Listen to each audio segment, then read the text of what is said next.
बिस्मिल्लाहिर्रहमानिर्रहीम, अस्सलाम वालेकुम, गुड मॉर्निंग, सुबह बखैर।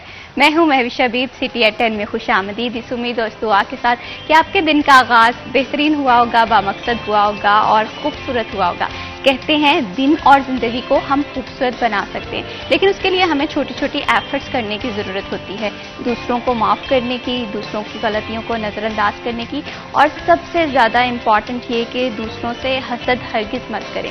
हम देखते हैं कि हम छोटी छोटी बातों को दिल पे ऐसा अंदर अपने जज्ब कर लेते हैं, जिसकी वजह से हमारी जो ज़िंदगी है उसमें सुकून चला जाता है। तो कोशिश ये करें कि दूसरों की बातों को दिल पे मत लें, बल्कि उन्हें माफ़ करना सीखें। और इसी तरह से ज़िंदगी जो है वो कंप्रोमाइज़ का नाम है। छोटी छोटी चीज़ों पे कंप्रोमाइज़ करने से हमारी ज़िंदगी जो है वो खूबसूरत हो जाती है।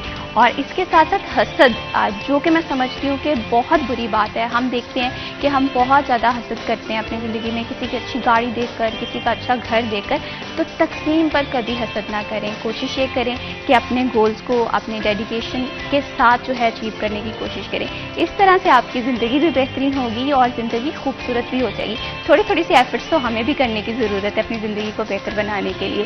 खैर, ज़िंदगी को तो बेहतर बनाया जा सकता है, लेकिन ज़िंदगी को मौसम के अकॉर्डिंग भी प्लान करने की बहुत ज़्यादा ज़रूरत है। फैसलाबाद का मौसम आज कैसा रहेगा, देखते हैं हमारे टुडेज वेदर के सेगमेंट में।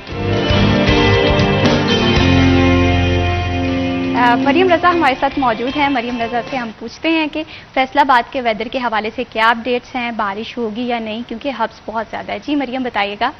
जी बिल्कुल, शहर फैसलाबाद के मौसम के हवाले से बात करें तो आज शहर फैसलाबाद में बादल और सूरज के दरमियान आंख मिचौले का सिलसिला शुरू हो चुका है।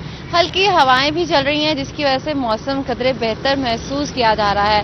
महकमा मौसमियात और PTMA की जानिब से भी इस बात की पेशेनगोई की गई थी कि 5 अगस्त से 10 अगस्त तक बारिशों का सिलसिला जो है वो जारी रहेगा, जिससे मौसम भी बेहतर हो सकता है। इस वक्त भी अगर बात करें दर्जा हरारत के हवाले से तो फैसलाबाद में कम से कम दर्जा हरारत 29 डिग्री सेंटीग्रेड रिकॉर्ड किया गया, जबकि ज़्यादा से ज़्यादा 38 डिग्री रहने का इम्कान है। हवा में नमी का तनासुब इस वक्त 77% है, जबकि हवाएं 4 किलोमीटर फी घंटा की रफ्तार से चल रही हैं। ये चलने वाली हवाएं शहर फैसलाबाद के मौसम को बेहतर भी महसूस करवा रही हैं, और इसके साथ साथ जो गुज़िश्ता कई रोज से गर्मी का जोर बरकरार था उसमें कमी का सबब भी बन रही हैं।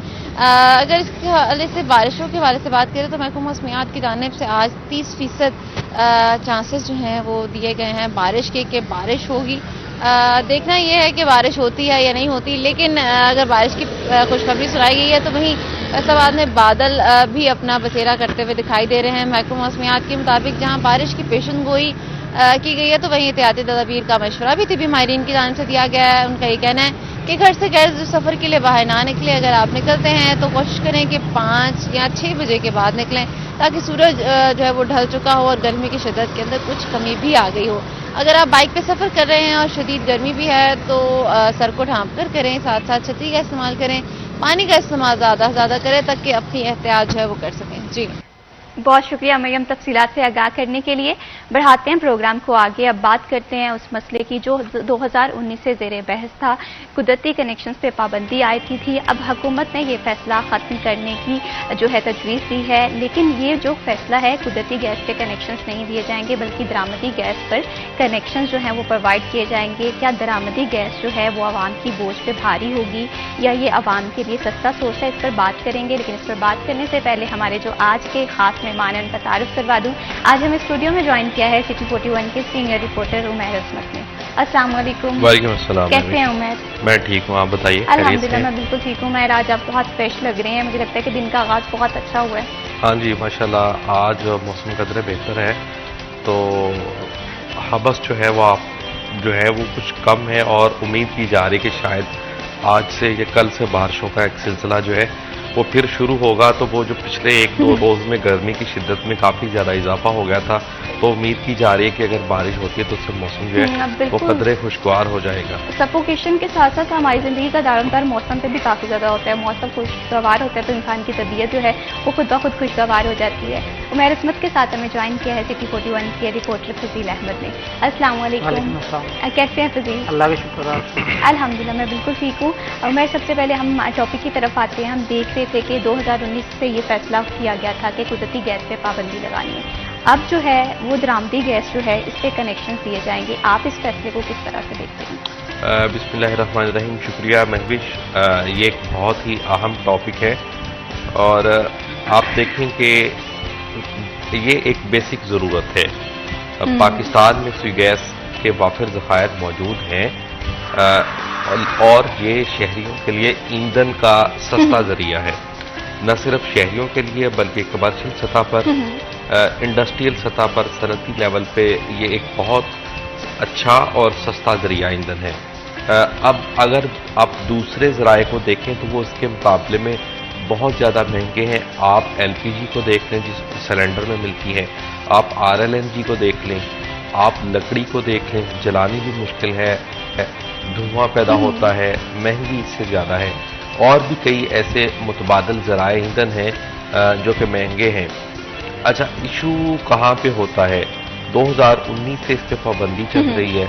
पाबंदी की वजह ये थी कि पाकिस्तान में सुई गैस जो मौजूद सिस्टम में थी वो शॉर्टफॉल हो गया था, बहरान पैदा हो गया था। जितनी तलब है उससे हमारे पास गैस कम है।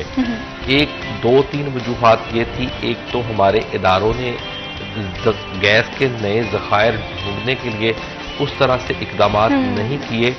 हो सकता है जितने ज़खायर हमारे पास मौजूद हों उससे ज़्यादा गैस के मज़ीद ज़खायर पाकिस्तान में ज़ेर ज़मीन मौजूद हों, लेकिन उस तरह से ना कोशिश की गई और जितने इकदाम किए गए इन 5-6 सालों में कोई इतनी बड़ी कामयाबी हमें नहीं मिली। कुछ अर्सा पहले कुछ और ज़खायर मिले हैं और ये कहा जा रहा है कि वहाँ से गैस का अच्छा ज़खीरा निकल आएगा। और सबसे इसकी बड़ी वजह यह थी कि इसका शॉर्टफॉल क्यों पैदा हुआ था। किसी भी मुल्क के अंदर या कहीं भी आप एक घर के अंदर भी देखें, अगर आपकी इनकम 50,000 रुपए है तो उसके अंदर रह के एक बजट बनाया जाएगा। या अगर आपके घर में खाना बनाने के लिए घी 10 किलो आता है महाना, तो आपको पूरा महीना उसी के अंदर मैनेज करना होता है 10 दिन के अंदर, चाहे उसको ख़त्म कर लें चाहे उसको 30 दिन के अंदर ख़त्म कर लें। ज़्यादती यहाँ पर हुई कि पाकिस्तान में सुई गैस का जो या सिस्टम गैस का बेदरेग इस्तेमाल किया गया।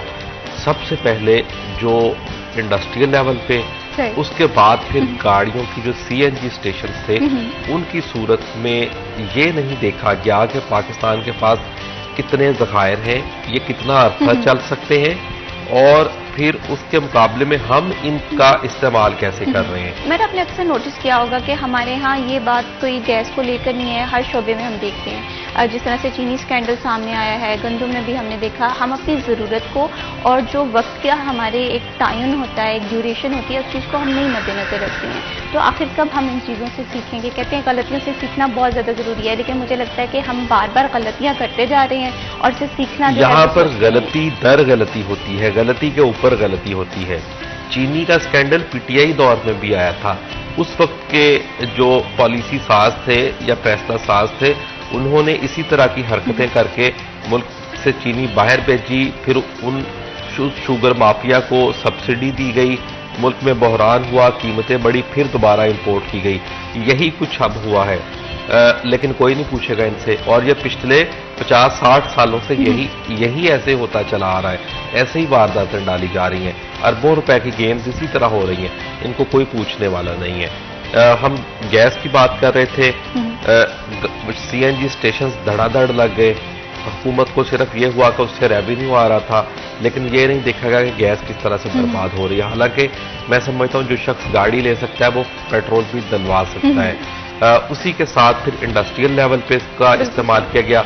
उसके साथ ही फिर पाकिस्तान में कुछ पावर हाउस भी लगा दिए गए। मैं आपको सिर्फ हवेली बहादुर शाह पावर प्लांट की बात बताऊं कि जितनी पूरे फैसलाबाद डिवीजन की खपत है इंडस्ट्रीज के अंदर, सैकड़ों नहीं हजारों कारखानों में इस वक्त सिस्टम गैस इस्तेमाल हो रही है और 9 लाख से ज्यादा कंज्यूमर हैं जो गैस इस्तेमाल कर रहे हैं।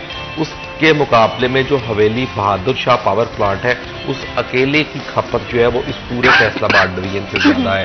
तो इस तरह के फैसले, क्या जरूरत है गैस पे पावर स्टेशन हाउस लगाने की, आप डैम बनाएं जहां से सस्ती बिजली है, या कोल पे आप चले जाएं, या अदर मुतबादल जो जराए हैं उनके जरिए इस तरह के इक़दाम हो सकते हैं। तो ये वो सारी चीज़ें हैं, सिचुएशन है जिनकी वजह से सुई गैस का बेदरेग इस्तेमाल किया गया, और फिर उसकी वजह से, मैं इस्तेमाल में इसको ज़ाया बोलूँगा, और फिर उसकी वजह से मुल्क में बहरान हो गया। और फिर उसी बहरान से निमटने के लिए एक तरफ तो कनेक्शंस पे पाबंदी आयद कर दी गई कि कहीं पर भी नए लोगों को कनेक्शंस नहीं दिए जाएंगे। मैं सिर्फ फैसलाबाद की बात करूं तो यहाँ पर डिवीजन में 5 लाख से ज़ायद एप्लीकेशंस पेंडिंग पड़ी हुई हैं।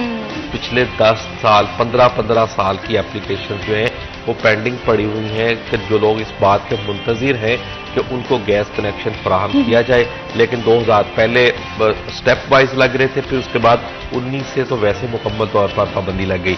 जब वो उस बहरान से भी नहीं निपटा जा सका, फिर उसके बाद लोड शेडिंग शुरू कर दी गई। आप देखें इस वक्त दिन में 8 घंटे डोमेस्टिक कंज्यूमर को गैस मिल रही है, यानी कि सिर्फ और सिर्फ खाना बनाने के औकात में। एक पॉइंट में यहाँ पर भूल गया था, अगर सरकार ने या महकमे ने गैस का ज़या किया तो जो पाकिस्तानी हैं, जो कंज्यूमर हैं, उन्होंने उससे बढ़कर ज़या किया। जिन अदवार में सुई गैस की कीमतें कम होती थी, गैस सस्ती होती थी, लोग ये तक चूल्हा बंद करने की जरूरत नहीं करते थे, क्योंकि उनको पता है महीने बाद 100 या 125 रुपया बिल आएगा, वो आसानी से मैनेज हो जाएगा।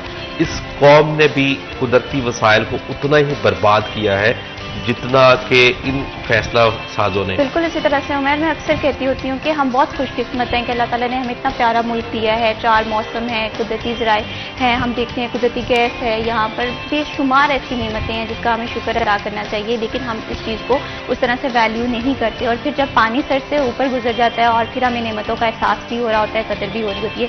सेम यही हुकूमत की जानिब से सुई गैस के साथ किया गया है, सार्फिन की जानिब से भी यही किया गया है। तो दिल, मैं आपसे ये जानना चाहती हूँ कि अभी हम सार्फिन के हवाले से बात कर रहे थे, तो यकीनन अब गैस के बिल हैं बहुत ज़्यादा हो गए हैं, गैस की लोड शेडिंग भी है। अब ये जो दरामदी गैस है ये अमूमन महंगी कह रहे हैं कि दी जाएगी। सार्फिन को इस चीज़ से कितना नुकसान होगा? क्या उनकी मुश्किलात आसान करने की बजाय ज़्यादा बढ़ गई हैं? देखिए महविश, अभी जो गैस मिलेगी, जो अब हुकूमत ने ऐलान किया है कि जो कनेक्शंस बंद किए गए थे उनको बहाल किया गया है, लग सकेंगे, लेकिन उसकी कीमतों का तयन जो है वो कितना है, ये क्या है, ये तो बाद में पता चलेगा। लेकिन मसला यही है, जिस तरह से उमैर साहब ने कहा कि जो कुदरती गैस है उसका ज़या किया गया। सबसे पहले तो हमारे जो इदारे हैं जिनकी ये जिम्मेदारी थी कि वो सबसे पहले उन ज़खायर को देखते कि हम इसका इस्तेमाल किस तरह से कर सकते हैं, कब तक इसका इस्तेमाल हो सकता है और किस हद तक रहकर। ये देखें, जो सुई गैस है ख़ास तौर पर, ये सिर्फ इंडस्ट्री के लिए ही सबसे पहले जो है वो इसकी प्रायोरिटी होती है कि वो कमर्शियल उसका यूज़ किया जाए। ये फिर घरों में होने लग गई, जिस तरह से उमैर भाई ने बताया कि गाड़ियों के अंदर सिलेंडर रखकर वहाँ पर भी इसका इस्तेमाल बढ़ गया। तो सबसे पहले तो जो इदारे हैं और अवाम हैं, दोनों ने मिलकर इनका ज़या किया, और उसके बाद फिर मुश्किलात यहाँ तक आ गई कि जो 24 घंटे गैस चलती थी अब वो चंद घंटों के लिए आती है, और उसके बिल भी बढ़ गए। इसी तरह से फिर सर्दियों में तो ये गैस ना होने के बराबर होती है। हम कहते हैं कि थोड़ी सी गैस आ जाए, गैस का प्रेशर भी काफ़ी ज़्यादा कम होता है। ऐसे में दरामदी गैस का जो फैसला किया गया कनेक्शन लगाने का, लेकिन इसकी जो प्राइस है वो थोड़ी सी ज़्यादा है, तो आवाम के लिए कितनी मुश्किलात में इजाफा हुआ है इस पर बात करेंगे। लेकिन यहाँ पर वक्त है छोटी सी ब्रेक का, कहीं मत जाइए, हमारे साथ रहिए।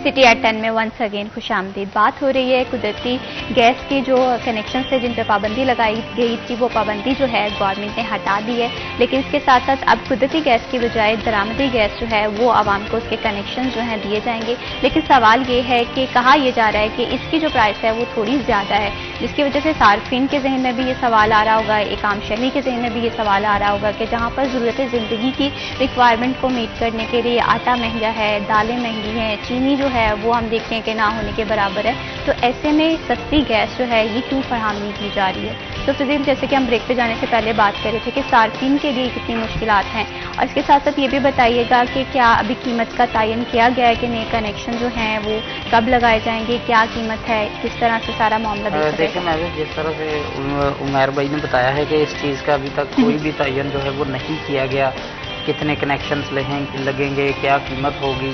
लेकिन ये तो ज़ाहिर सी बात है कि जो चीज़ दरामदी होगी उसकी कीमतों में तो ज़ाहिर सी बात है जो आप अपने मुल्क के अंदर आपके पास वसाइल हैं उससे तो महंगी होगी। और इसके वजह हम यही कह रहे थे कि इस अवाम ने और अदारों ने दोनों ने मिलकर जो ज़िया किया है इन कुदरती ज़खायर का, और फिर ये नहीं किया गया कि जो हमारे पास ज़खायर मौजूद हैं उसके अलावा कोई ज़खायर जो है वो ढूंढे जाएं। तो उस वजह से ये सारी मुश्किलात हैं। ये तो अब जब गैस सस्ती थी, बिल्कुल जैसे उमैर भाई ने बताया कि 200 या 150 रुपये बिल आता था, अब तो चूल्हा भी बंद करने की कोई जहमत नहीं करता था कि कोई मसला नहीं है, 100 रुपये या 150 रुपये बिल आएगा। तो अब जब ज़्यादा बिल आते हैं और गैस भी कम आती है लोड शेडिंग के साथ, तो अब जिस तरह से बिजली का डर होता है, बिजली के बिलों का, तो उस तरह से गैस का भी जिस तरह अब हम ख्याल कर रहे हैं, इसी तरह से अगर पहले से किया गया होता तो ना तो ये इसके रेट्स इस तरह से बढ़ते और ना ही इस तरह की हमें लोड शेडिंग का सामना करना पड़ता, और ना आज फिर हमें इंपोर्ट करके तो फिर उसका इस्तेमाल जो है वो करना पड़ता और महंगे दामों उसको ख़रीदना पड़ता। तो ये इदारों के साथ साथ जो शहरी हैं, जो उनका भी कोई हक बनता है कि वो भी अपने बारे में कम से कम सोच लिया करें कि इस मुल्क के जो वसाइल हम इस्तेमाल कर रहे हैं इनका अगर ज़िया करेंगे तो कल को हमें नहीं तो हमें हमारी आने वाली पानी के नस्लों साथ कर रहे हैं। पानी कितना कीमती है और हम देखते हैं कि हम टैब ओपन करके छोड़ देते हैं और इसकी कीमत नहीं अदा करनी पड़ रही, लेकिन इसकी देखिए कीमत महवेश, ये जिसके पास कोई चीज़ होती है ना उसको उसकी अहमियत का पता नहीं होता। अगर आप ये सिंध के इलाकों की तरफ जाकर देखें तो उन लोगों से पूछें कि पानी की क्या कीमत है, जो एक एक बूंद को तरसते हैं पानी की, और पीने का साफ पानी तो क्या उनको पानी भी देखने को तरस जाते हैं। और हम अगर हमारे घर की कोई टूटी खुली है तो वो खुली है, हम जहमत नहीं करते कि उसको बंद कर लें।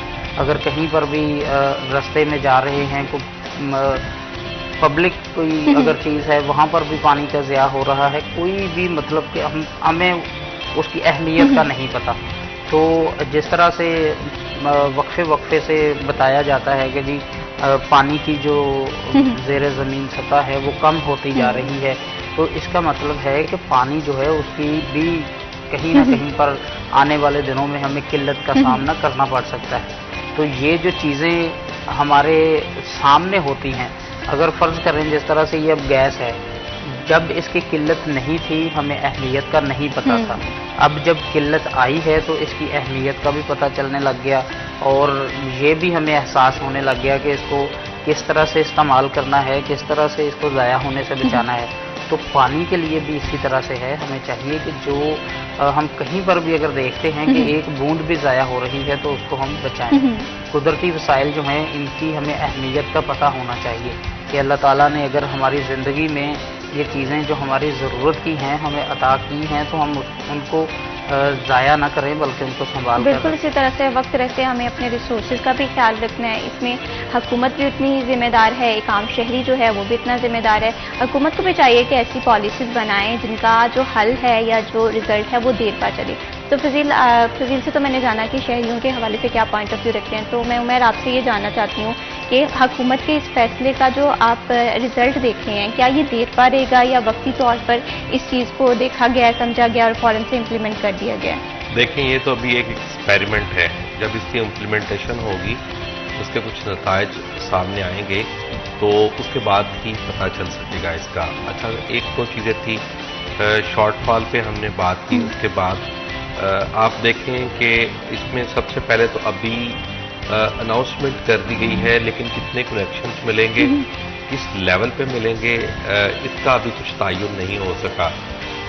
अगर मिसाल के तौर पर जो बजट के बाद एक डॉक्यूमेंट सामने आया था उसके मुताबिक तो SNGPL की ज्यूरिस्डिक्शन जो कि 2 सूबों पर मुश्तमिल है, पंजाब और KP के, वहाँ पर जस्ट 30,000 यानी कि 30,000 एनुअली कनेक्शन लगाने का टारगेट रखा गया था। अगर तो वो 30,000 जस्ट नंबर्स हैं तो फिर उसका तो आवाम को कोई फ़ायदा नहीं है। जस्ट फैसलाबाद के अंदर ही करीबन 5 लाख से ज़्यादा एप्लीकेशन पेंडिंग पड़ी हुई हैं जो कि लोग कनेक्शनों के मुंतज़िर हैं। KPK में इसके अलावा हो गए लाहौर, रावलपिंडी डिवीज़न और इसके अलावा पंजाब कितना बड़ा है, पंजाब में कितने डिवीजन्स हैं, तो वहाँ पे कितने लाखों की तादाद में एप्लीकेशन पेंडिंग पड़ी होंगी, तो 30,000 का तो कुछ फ़ायदा नहीं होने वाला। अच्छा, एक स्कीम जो सुई गैस की थी वो ऑलरेडी चल रही थी। वो स्कीम ये थी कि जो 2017 के बाद से नई कॉलोनियाँ बनी हैं, ये पिछले साल इसको इम्प्लीमेंट किया गया था। जो 2017 के बाद से नई कॉलोनियाँ बनी हैं वहाँ पे सुई गैस मौजूद नहीं है और वो FDA से रजिस्टर्ड हैं, तो वहाँ पर गैस फ्राहम की जा रही थी RLNG बेस पे, यानी कि दरामदी RLNG बेस पे। वहाँ पर जितनी गैस प्रोवाइड होनी थी, जितना इंफ्रास्ट्रक्चर था, वो सारा डेवलपर की जिम्मेदारी था, कंज्यूमर की जिम्मेदारी था, और उसका जो रेट है वो $13 से ज़ायद पर MMBTU जो है वो आयद होता है कंज्यूमर पे। और वो मेरे ख्याल से सालाना जो है वो 2-2.5 हज़ार कनेक्शन जो है वो लग रहे हैं, क्योंकि वो बहुत ज़्यादा कॉस्टली पड़ जाती है, तो उस वजह से ज़्यादा लोग लगवाते भी नहीं है। आम इलाकों में, आम रिहायशी इलाकों उस क्राइटेरिया में नहीं आते थे, तो उसी का सिलसिला कर अब मजीद SNGPL ने या हुकूमत ने बढ़ाने का फैसला किया है। जो अब कहा गया कि कनेक्शन मिलेंगे लोगों को, उसमें ये कहा गया कि वो टोटली RLNG बेस्ड नहीं होंगे, उसमें कुछ कॉम्बिनेशन होगा, साथ सिस्टम गैस भी शामिल की जाएगी। मिसाल के तौर पर अगर आपके घर में 2 या 3 MMBTU गैस इस्तेमाल होती है, तो उसमें से 1.5 का जो आपका रेट है वो RLNG का लग जाएगा, 1.5 का रेट जो है वो सिस्टम गैस का। सिस्टम गैस का रेट कम है, गो कि उसकी भी कीमत बहुत ज़्यादा है। पिछले 2 से 2.5 साल में करीबन 650% कीमत में इजाफा हुआ है सुई गैस की कीमतों में, यानी कि 6 गुना से ज़्यादा इजाफा हो गया है। तो उसके बाद सुई गैस की कीमत या सिस्टम गैस की कीमत भी काफ़ी ज़्यादा है। RLNG आज भी उससे ज़्यादा महंगी है, क्योंकि आप जब बाहर से इंपोर्ट करेंगे आपने उस पर टैक्सेस पे करने हैं, ड्यूटीज पे करनी है, उसके बाद आपके अखराजात हैं, और फिर उसको सेव करने के स्टेशन और फिर बाकायदा उसका आगे जो है वो डिस्ट्रीब्यूशन सिस्टम, तो वो ज़्यादा कॉस्टली पड़ जाती है। अब अगर इस तरीके से कनेक्शन मिलते हैं दोनों को मिला के, फिर भी ये एक आम आदमी की, मैं समझता हूँ, पहुँच से बाहर होगा। तो जो SNGPL है उनका ये दावा है कि ये LPG के मुकाबले में सस्ता तजुर्बा होगा, लेकिन मैं इससे एग्री नहीं करता। मेरे ख्याल से ये LPG से महंगी जाएगी अगर इन दोनों को मिलाया जाता है। तो अभी उसके साथ साथ फिर एक और चीज़ है कि आया कि जो इस बिलिंग का इत्तलाक है वो जस्ट नए कंज्यूमर्स पे होगा या फिर उसमें पुराने कंज्यूमर्स को भी रगड़ दिया जाएगा, ये अभी डिसाइड होना बाकी है। आने वाले दिनों में इस हवाले से चीज़ों का पता चल जाएगा। ये भी तो डिसाइड करने वाला है ना कि अब देखें कि 5,000 एप्लीकेशंस अभी भी पेंडिंग पे हैं, 5 लाख से बिल्कुल 5 लाख से ज़्यादा। तो इसमें हम देख रहे हैं कि देही इलाके हैं जहाँ पर अभी गैस के कनेक्शन नहीं किए गए, शहर में भी बहुत सारी ऐसी कॉलोनीज हैं जहाँ पर कनेक्शन नहीं प्रोवाइड किए गए। तो सबसे पहले कनेक्शन किन्हें दिए जाएंगे? जो एप्लीकेशंस पेंडिंग पे है, ये सवाल जो है ये यकीनन अभी इस पे जो है तजवीज़ें पेश की जाएंगी, और इम्प्लीमेंटेशन के हवाले से भी अभी ये सारा प्रोसेस जो है वो इन प्रोसेस है। अब देखना ये है कि आवाम को कितनी जल्दी इन कनेक्शंस का फ़ायदा है वो मिलता है। बहुत शुक्रिया Mehrat for joining us in this programme. बहुत शुक्रिया फजील, आपने हमारे प्रोग्राम के लिए वक्त निकाला, क्योंकि आवाम है वो रिलीफ चाहती है इन दी टर्म ऑफ गैस के कनेक्शन हो, सस्ती बिजली हो, आवाम की जो रिलीफ देने के प्लान हो। बट हुकूमत को चाहिए कि इस पर थोड़ा सा एक्टिवली वर्क करें ताकि एक आम शहरी की जो ज़रूरियात है वो पूरी हो सके। यहाँ पर वक्त हुआ एक छोटी सी ब्रेक का, कहीं मत जाइए, हमारे साथ रहिए।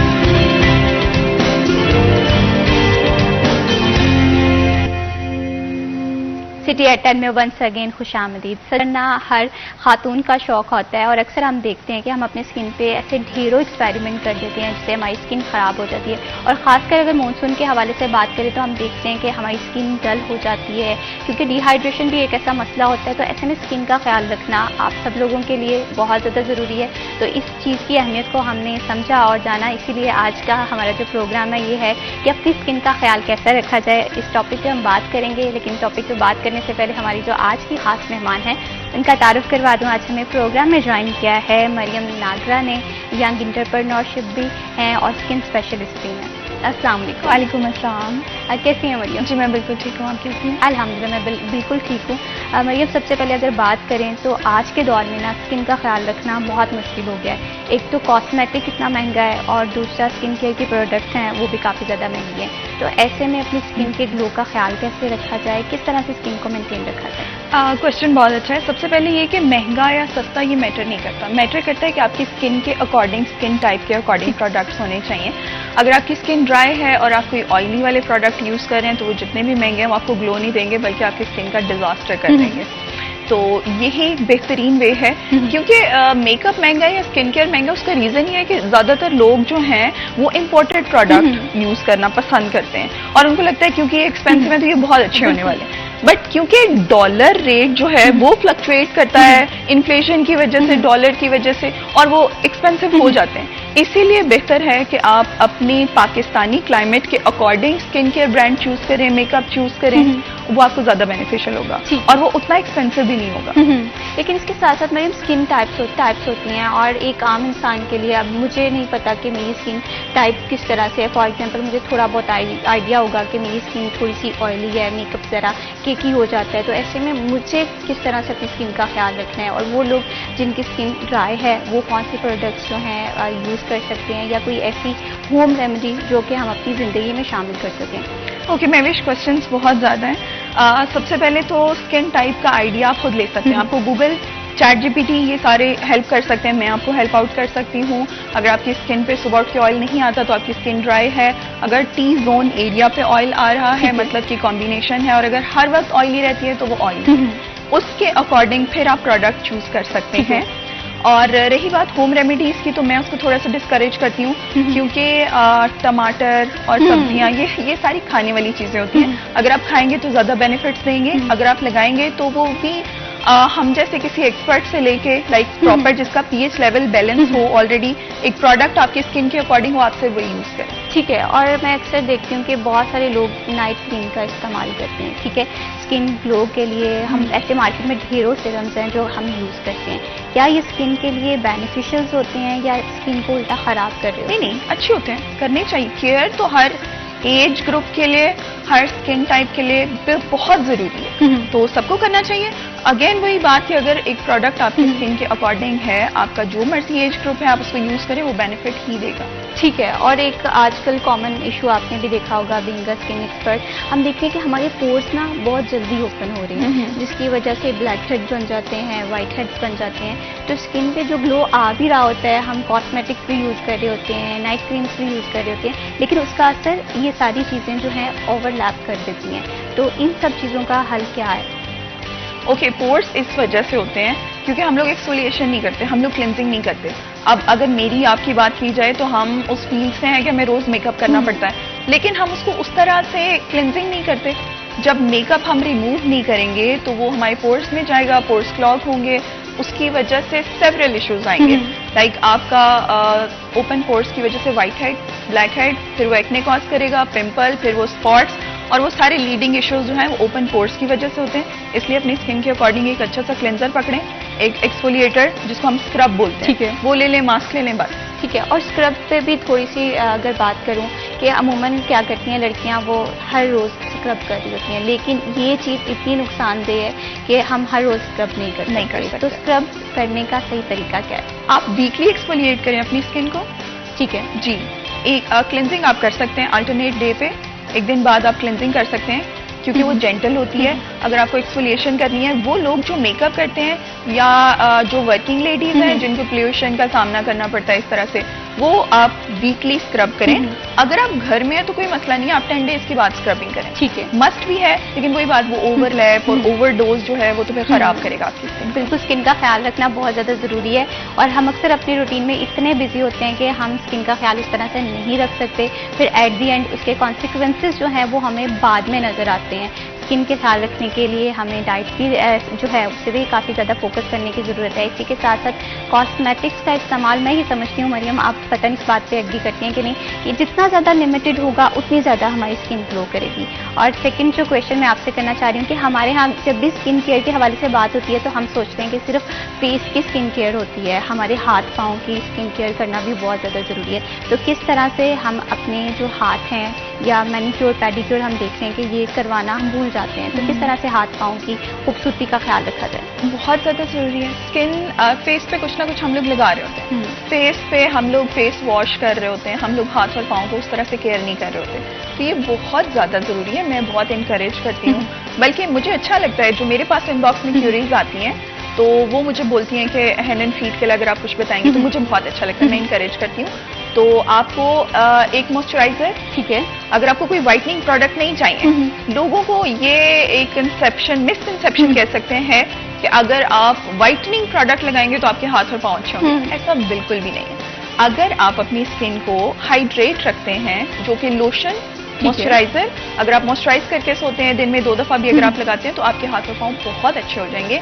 मैनिक्योर पेडिक्योर भी बहुत जरूरी है, आपकी डस्ट और डर्ट को रिमूव करता है, लेकिन अगर आपके वो भी पार्ट ऑफ लाइफ नहीं है, आप सिंपली स्किन को मॉइस्चराइज कर रहे हैं, हाथ और पाँव को बहुत अच्छे लगेंगे। ठीक है। और ये किस तरह से हम अपने अगर एक स्केड्यूल सेट करना चाहें, ठीक है, स्किन केयर के लिए, तो किस तरह से आप सजेस्ट करेंगी बीइंग एक्सपर्ट कि हमें किस तरह से अपने स्किन केयर के स्केड्यूल को मेंटेन रखना चाहिए?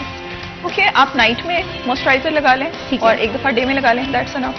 सही। हाँ, बार बार कुछ भी करने की जरूरत नहीं है। वाह, मुझे तो ये लगता था कि स्किन केयर जो है वो बहुत मुश्किल काम है, इसके लिए काफ़ी ज़्यादा टाइम निकालना पड़ता है, लेकिन जिस तरह से आप बता रही हैं कि एक मॉइस्चराइज़र बहुत ज़्यादा ज़रूरी है। और दूसरी चीज़ ये कि मरियम, कि मेकअप के जो साइड इफ़ेक्ट्स हैं वो किस तरह से हमारी स्किन को ख़राब करते हैं? मेकअप बुरी बात नहीं है, अगर हमारे लिए बनाया गया, हमारी ज़रूरत है, हमें अच्छा लगना है और हमेशा से बनाओ सिंगार को बहुत ही इनकरेज किया गया, तो मैं उसको बुरा नहीं कहूंगी। लेकिन बाद में उसको रिमूव करना जो हम भूल जाते हैं, मतलब मुझे याद है बचपन में हम सभी इस तरह करते थे कि जब मेकअप करते थे तो बड़ा अच्छा लगता था कभी कभी, और मैं उसको डेलिबरेटली रिमूव नहीं करती थी कि अच्छा लग रहा है, सो जाते हैं, सुबह भी उठ के अच्छे लगेंगे, वो गलत करते थे हम। तो उसको जिस तरह मैंने बताया, आप क्लेंजिंग करें, आप एक्सफोलिएशन करें, आप उसको रिमूव करें, आप डेली बेसिस पे मेकअप करें, कोई मसला नहीं है। ठीक है। और वाकई आपने बिल्कुल सही बात की, मैं भी अक्सर यही करती हूँ कि अगर नहीं दिल है तो चले कोई बात नहीं, मेकअप किया हुआ है, ऐसे ही सो जाते हैं, लेकिन ये चीज़ बहुत ज़्यादा जो है इंसान की रूटीन भी डिस्टर्ब करती है और स्किन को भी काफ़ी ज़्यादा डिस्टर्ब कर रही होती है। तो इसके साथ साथ मरियम, कौन सी हम डाइट को किस तरह से बेहतर करके अपनी स्किन को बेहतर बना सकते हैं? ओके, तो आपको जान के खुशी होगी कि 70% जो है वो हमारी स्किन डाइट की वजह से अच्छी होती है। हम सिर्फ 30% ही उसको स्किन केयर प्रोडक्ट से अच्छा कर सकते हैं। तो अगर आपकी डाइट में दूध, जूस, ये सारी चीजें नहीं है तो फिर आप चाह के भी ग्लो नहीं लेके आ सकते। सही, क्योंकि डाइट बहुत ज़्यादा ज़रूरी है। हम ये समझते थे कि अगर स्किन केयर के लिए हमने अच्छे से सीरम यूज़ कर लिए हैं, अच्छी सी नाइट क्रीम का इस्तेमाल कर लिया, तो हमारी स्किन जो है वो काफ़ी ज़्यादा ग्लो हो जाएगी, लेकिन डाइट का ख्याल रखना बहुत ज़्यादा ज़रूरी है। इसे पोर्शंस में डिवाइड करें, जिस तरह से भी है, लेकिन जितना ज़्यादा आप अपने डाइट का ख्याल रखेंगे, आपकी स्किन जो है उतनी ज़्यादा ग्लो करेगी। स्किन के हवाले से और भी हम बात करेंगे, लेकिन यहाँ पर वक्त हुआ एक छोटी सी ब्रेक का, कहीं मत जाइए, हमारे साथ रहिए।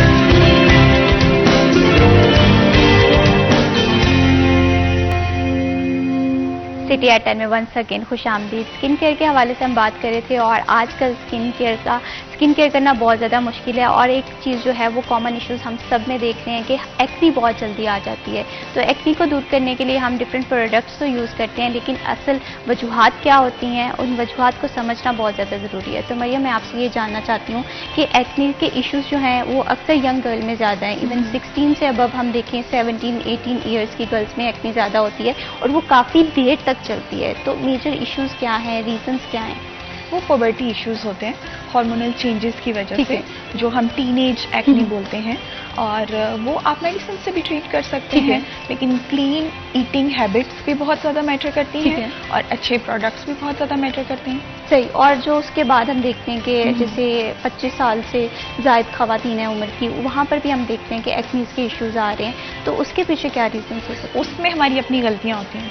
सही, वो गलतियाँ क्या है? वो गलतियाँ ये होती हैं कि अगर आपको फॉरहेड पे, हमने देखा होगा बहुत ज़्यादा यहाँ पे वाइट हेड का इशू आ जाता है, वो हमारी डेंड्रफ रीज़न हो सकता है, हमारे हेयर प्रोडक्ट रीज़न हो सकता है, हमारे किसी की स्कैल्प भी ऑयली होती है और वो अच्छे से क्लिनजिंग स्क्रबिंग नहीं करते हैं तो उनको हो जाता है। अगर आपके चीक पे एक्ने इशू है तो इसका मतलब है कि आप मेकअप प्रोडक्ट नहीं ठीक से यूज़ कर रहे हैं। आपका पिलो केस का भी इशू हो सकता है, ये लोगों को हैरानी होगी सुन के।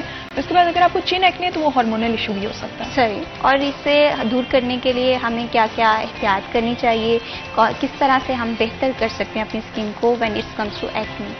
आप अपनी क्लीन ईटिंग हैबिट्स उसका ध्यान रखें। ऑयली चीज़ें बिल्कुल भी ना खाएं और पिलो केस आप उसको चेंज करते रहें। फिर डेंड्रफ की अगर मैं बात कर रही हूँ तो पहले आप उसको ट्रीट करें, तो फिर आपको फॉरहेड एक्ने नहीं होगा। ठीक है। और एक और चीज़ मरियम, मैं देखती हूँ कि एक्नी जो है कुछ लोगों में इस तरह से होती है, अगर मैं अपनी बात करूँ या मेरे सराउंडिंग में किसी को इशू है, तो एक्नी जो है एक आध वीक के लिए स्टे करेगी और उसके बाद आपकी स्किन पे एक निशान छोड़ जाएगी और उस निशान को कवर करना, आप 24 घंटे मेकअप में नहीं रह सकते, कभी कभी आपको नेचुरली भी कहीं पर जाना पड़ता है। तो उस एक्नी के जो मार्क्स हैं वो किस तरह से कवर कर सकते हैं, जो निशान छोड़ जाती है? मैं मेकअप का तो नहीं कहूँगी क्योंकि हम वो कितना सही कर सकते हैं। आप उसके लिए अच्छे सीरम्स का यूज़ करें, अच्छी नाइट क्रीम्स का यूज़ करें ताकि वो आपकी स्किन से चला जाए। ठीक है, स्किन के लिए हमें नाइट क्रीम।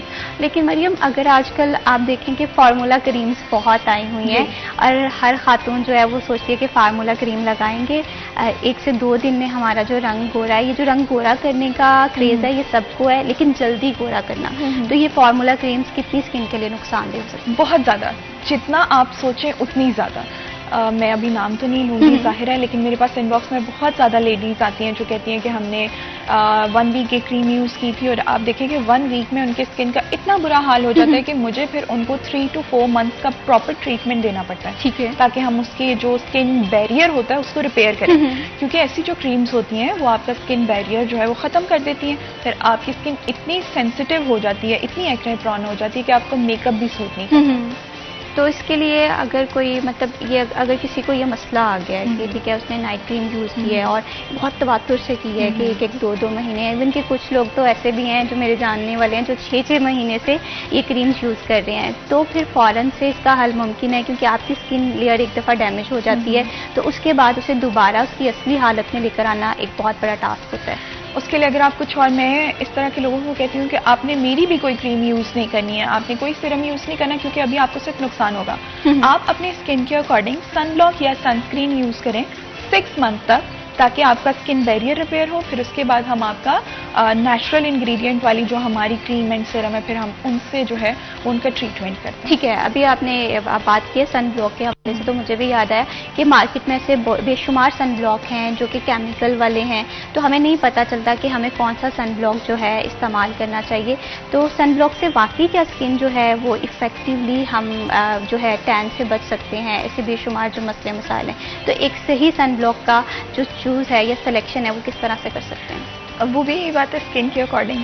एक मिसकंसेप्शन ये है कि लोशन फॉर्म में ही सनब्लॉक आता है, ऐसा नहीं होता।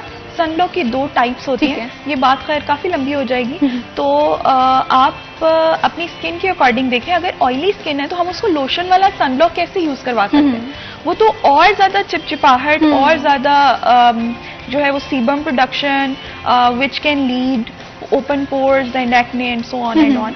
तो आपने क्या करना है कि अगर आपकी ऑयली स्किन है तो आपने water based, gel based sunscreen का यूज़ करना है। पाकिस्तान के क्लाइमेट के अकॉर्डिंग आप 60 SPF ले लें तो वो परफेक्ट है और बिल्कुल आप उसके साथ टैन से बच सकते हैं। ठीक है। और उससे ये नहीं होता कि आपको वो गोरा कर देगा ऐसा, लेकिन आपकी स्किन को प्रोटेक्शन जरूर देगा कि रात में अगर आप यूज़ कर रहे हैं कोई भी नाइट क्रीम तो सुबह उसके रिजल्ट्स डबल हो सकते हैं। क्योंकि अगर मैं अपनी बात करूं तो मेरे सराउंडिंग में ऐसे लोग भी हैं जो कि ज़्यादा करते हैं कि वाइट कास्ट वाले सन ब्लॉक इस्तेमाल करते हैं और वाइट कास्ट के चक्कर में मुझे लगता है कि वो उल्टा स्किन को ख़राब कर रहे होते हैं। तो एक सही जो है सन ब्लॉक का चूज़ करना ये बहुत ज़्यादा ज़रूरी है। तो हम देखते हैं कि स्किन को हम उतनी तवज्जो नहीं देते हैं, हम देखते हैं कि रूटीन में हम चल रहे हैं, काम कर रहे हैं, लेकिन स्किन का ख्याल रखना बहुत ज़्यादा ज़रूरी है। तो इसके साथ साथ मरियम, डार्क सर्कल, ठीक है, ये एक बहुत बड़ा मसला है। एक तो हम शायद सारा दिन फ़ोन यूज़ कर सकते हैं, लेकिन किस तरह से हम अपने डार्क सर्कल कम कर सकते हैं? अपनी अंडर आई एरिया को हाइड्रेट रखें। ठीक है। आपको ये भी जान के हैरानी होगी कि आपके घर में जो मॉइस्चराइजर होता है ना, लोशन, अगर आपकी स्किन पे सूट कर रहा है कोई भी, अगर आप उसको अच्छे से अपने अंडर आई एरिया को लगा के हाइड्रेशन देते हैं तो भी डार्क सर्कल्स कवर अप हो सकते हैं। लेकिन फिर वही बात है, अगर आपको इतना सिंपल वे में इसको ट्रीट करना है तो उसके लिए आपको अपनी जो फ़ोन वाली हैबिट्स हैं उसको भी ठीक करना पड़ेगा। आपका स्लीप साइकिल बहुत अच्छा होना चाहिए और साथ ही साथ अगर आप फ़ोन यूज़ करें तो लाइट ऑन होनी चाहिए, क्योंकि वो सारा जो फोकस होता है वो फ़ोन की लाइट का आंखों में और बाकी लाइट ऑफ, और आजकल सब लोग हम लोग यही कर रहे हैं जिसकी वजह से डार्क सर्कल्स बहुत ज़्यादा हो रहे हैं, बहुत कॉमन भी हो गए हैं। और अक्सर तो पहले तो सिर्फ डार्क सर्कल है, फिर आंखें जो हैं वो अंदर धंस जाती हैं ऐसे, फिर हमें अपनी शक्ल जो है वो पहनने में आ रहा आंखों होता के है। नीचे डार्क सर्कल्स होते हैं, फिर डार्क सर्कल्स में थोड़ी सी आंखें रह जाती हैं। हाँ बिल्कुल वही वाली बात है। और अब ये हाल है मोस्टली लोगों का कि डार्क सर्कल में थोड़ी सी आंखें रह गई हैं। तो अपने सेहत का ख्याल बहुत ज़्यादा रखें। कोशिश करें। फ़ोन हम सोच रहे हैं कि हमारी ज़िंदगियों में बहुत हद तक शामिल हो गया, इसकी इंपॉर्टेंस को हम इनकार भी नहीं कर सकते, लेकिन ख्याल रखें, एहतियात करें, क्योंकि चीज़ें जो हैं हम देखते हैं कि साथ साथ बेहतर हो जाती हैं जब हम चीज़ों का ख्याल रखते हैं। तो मेरी वाइट हेड्स के हवाले से हमने जैसे पहले भी बात की है, तो वाइट हेड्स को रिमूव करवाना या ब्लैक हेड्स को रिमूव करवाना ये काफ़ी पेनफुल प्रोसीजर होता है। तो क्या कोई ऐसा तरीकाकार मौजूद है कि ये नेचुरली जो है वो रिमूव हो जाएं थोड़ी सी स्किन केयर करके? बिल्कुल ऐसा ही है। फिर वही कहूँगी एक्सफोलिएशन और मिंडालिक टोनर एक प्रोडक्ट होता है, वो आपको किसी भी ब्रांड से मिल जाएगा, जो भी आप अच्छा मिंडालिक टोनर यूज़ करना चाहें वो आप अपनी रूटीन में रखें। आपके ओपन पोर्स नहीं होंगे, आपको वाइट हेड्स नहीं होंगे। और अगर रिमूवल की बात है तो लोग क्या करते हैं, लोग बॉलर जाते हैं। वो एक इंस्ट्रूमेंट होता है और 1000 लोगों को सेम इंस्ट्रूमेंट लगा होता है और जिसकी बैक्टीरियल इन्फेक्शन की वजह से स्पॉट्स रह जाते हैं, बजाय इसके कि आपकी स्किन अच्छी दिखे वो बहुत ज़्यादा बुरी दिखने लगती है। तो आप ये ना करें, आप पील ऑफ मास्क ले लें, घर में उसका रिमूवल कर लें। सही। और इस तरह से ये रिमूव हो सकता है। ठीक है, क्योंकि इससे पहले अमूमन यही राय सब लोगों में पाई जाती है कि एक दफ़ा ब्लैक हेड्स आ गए, आपको उसके लिए पार्लर जाना पड़ेगा, हैवी ट्रीटमेंट्स लेने पड़ेंगे। और इसके साथ साथ हम देखते हैं कि हमारी हम एक लास्ट क्वेश्चन आपसे करना चाहूँगी कि हाइड्रा फेशियल क्या ये ज़रूरी है? अगर आप करवाते हैं, अगर आपके पास इतने पैसे हैं तो ठीक है, लेकिन अगर आप एक अच्छी फेशियल किट जो कि ऑर्गेनिक भी हो घर पे रखते हैं बिल्कुल तो वो सही। बेहतरीन ठीक रहेगा है, आपके बिल्कुल स्किन का ख्याल रखना बहुत ज़्यादा ज़रूरी है। बहुत शुक्रिया मरियम, आपने हमारे प्रोग्राम को वक्त दिया। तो आई होप सो कि आपको स्किन केयर के हवाले से टिप्स भी मिली होंगी अपना ख्याल रखने के लिए। बहुत ज़्यादा ज़रूरी है कि डाइट पर भी फोकस किया जाए और छोटी छोटी बातों का ख्याल रखा जाए। यहाँ पर वक्त हो एक छोटी सी ब्रेक करके ही मत जाइए, हमारे साथ रहिए।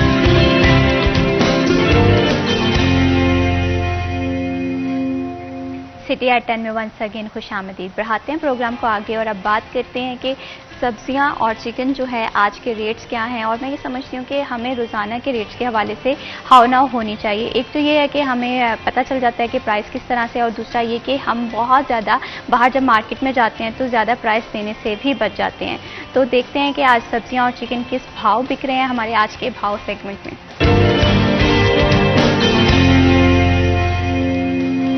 मोहम्मद अली नारू हमारे साथ मौजूद हैं। मोहम्मद अली नारू, बताइएगा कि आज सब्जियों का और चिकन का क्या भाव है?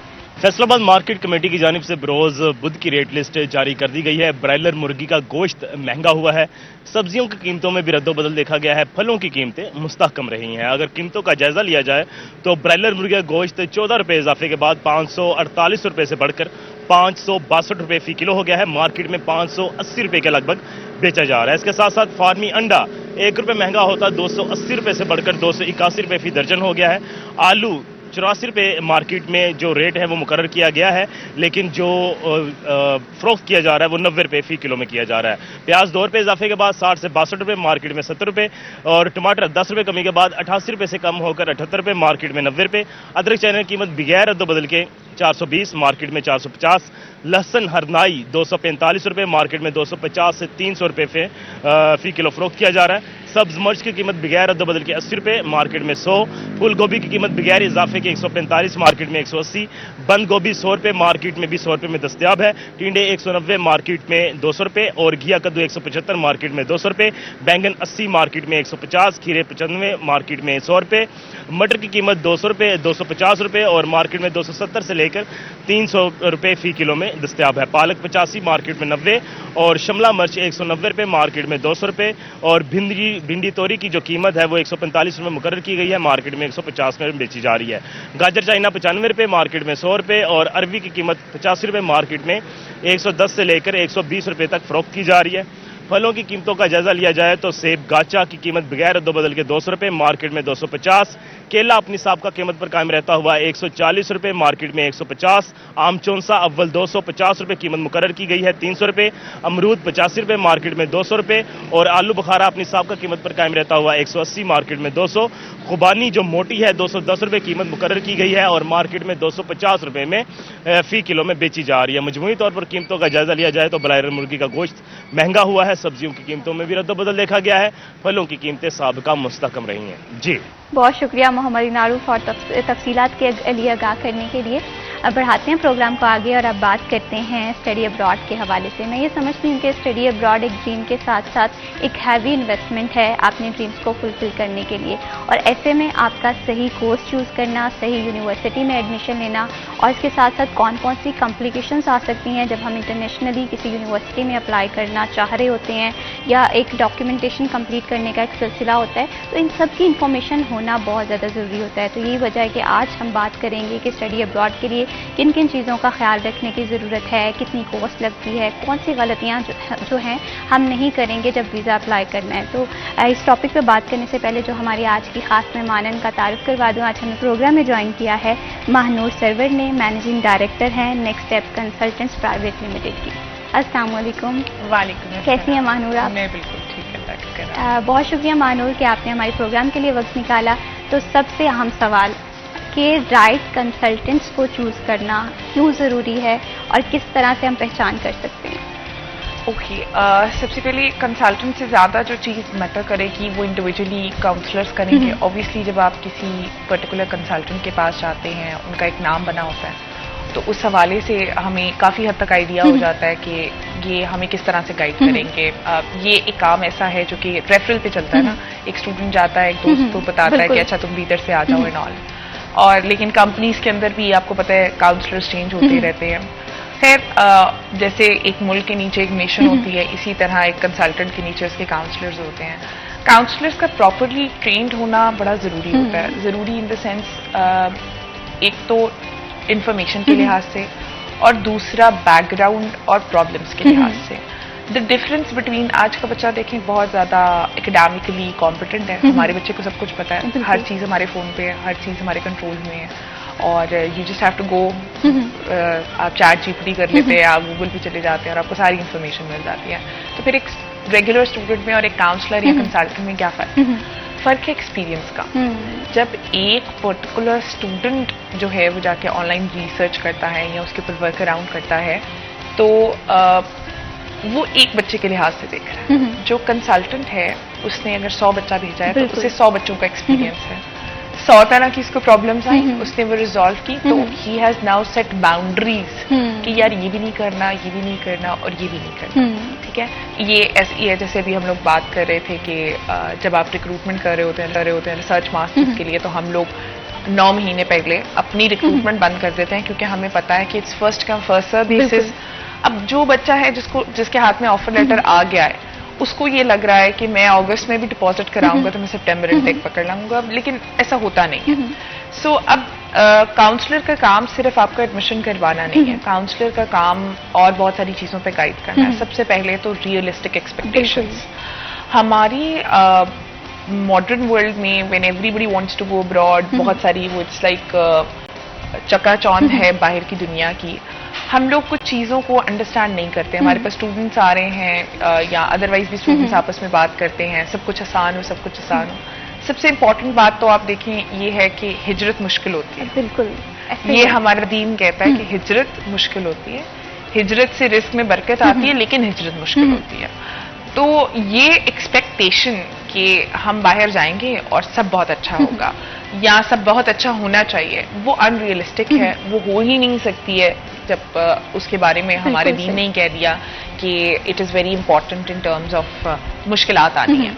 अब बात ये है कि मुश्किलात तो आनी है, अब वो कौन सी मुश्किलात होंगी और आप उनके लिए कितने प्रिपेयर्ड हैं, ये एक्चुअल क्वेश्चन है। और एक एक्चुअल काउंसलर जो कि ट्रेंड होता है, एक कंपनी जिसका मोटिव आपको सिर्फ बाहर भेजना नहीं है, जिसकी इंटेंशन ये है कि जब आप वहां जाएं, आपको प्रॉब्लम्स आए तो आपके लिए वो एक सरप्राइज ना हो, आपको ये पता हो कि वॉट एवर इज हैपनिंग, मुझे पता था इस सब का and I am prepared for it.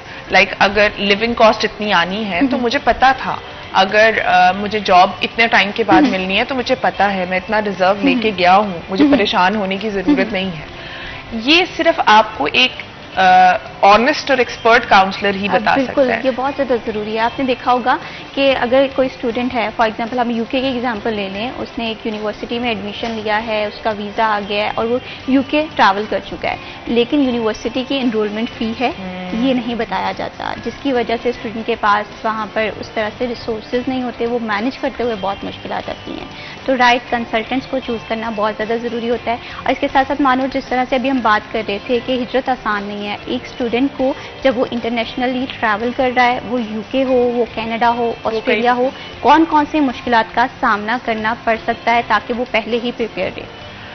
मुश्किलात देखिए, सबसे पहले तो ये आपने एक एनरोलमेंट की बात की। आई थिंक ये एक right guidance in terms of their payment plan is very important. उस चीज़ को तो हम डिनाई कर ही नहीं सकते हैं कि बच्चे को डे 1 से पता हो कि मेरी ये ट्यूशन फीस है, इतनी स्कॉलरशिप है, इतना डिपॉजिट मैंने पे करना है टू स्टार्ट माई क्लासेस। ठीक है। क्योंकि अगर आपकी एनरोलमेंट नहीं हो रही है, आपके पास एनरोलमेंट फी नहीं है, वो आपका कैश उसी वक्त विड्रॉ कर देंगे। एनरोलमेंट की एक डेडलाइन होती है, that is very close. For example, अगर आपकी 28 सितंबर को क्लासेस शुरू हो रही हैं तो the enrolment deadline could be like 10th of October। ठीक है, अब जो बच्चा अप्लाई करके गया है 10 दिनों के अंदर, 15 दिनों के अंदर वो फीस तो नहीं लेके आ सकता, तो उस टाइम पे क्या पेमेंट होनी है और उसके बाद उनका पेमेंट का स्केड्यूल क्या होगा। आया 3 महीने के बाद पे करनी है, 6 महीने बाद पे करनी है, किस तरह से पे करनी है। सबसे पहले तो फाइनेंसेस आ जाते हैं।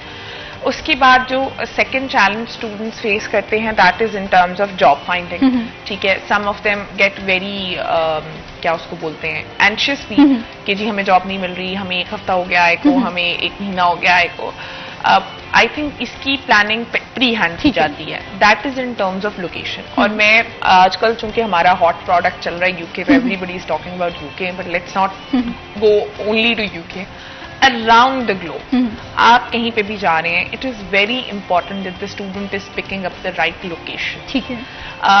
Students mostly want to go to the capital cities, like अगर ऑस्ट्रेलिया जा रहे हैं, सिडनी जाना है, ठीक है, तो ये वाला यूएसए जा रहे हैं, न्यूयॉर्क जाना है, which is a very bad decision making to be very honest. UK में लंदन जाना है, क्योंकि जब भी आप कैपिटल में जाएंगे, capital is going to be expensive, ठीक है, एंड वहां पे जॉब कंपटीशन ज्यादा होगा because they are metropolitan cities, people from around the globe are there. और एक ये भी राय होती है कि कैपिटल में इस वजह से जाना है कि वहाँ पर बिग कंपनीज हैं, वहाँ पर अपॉर्चुनिटीज ज्यादा हैं। That is absolutely right, but that is after the degree.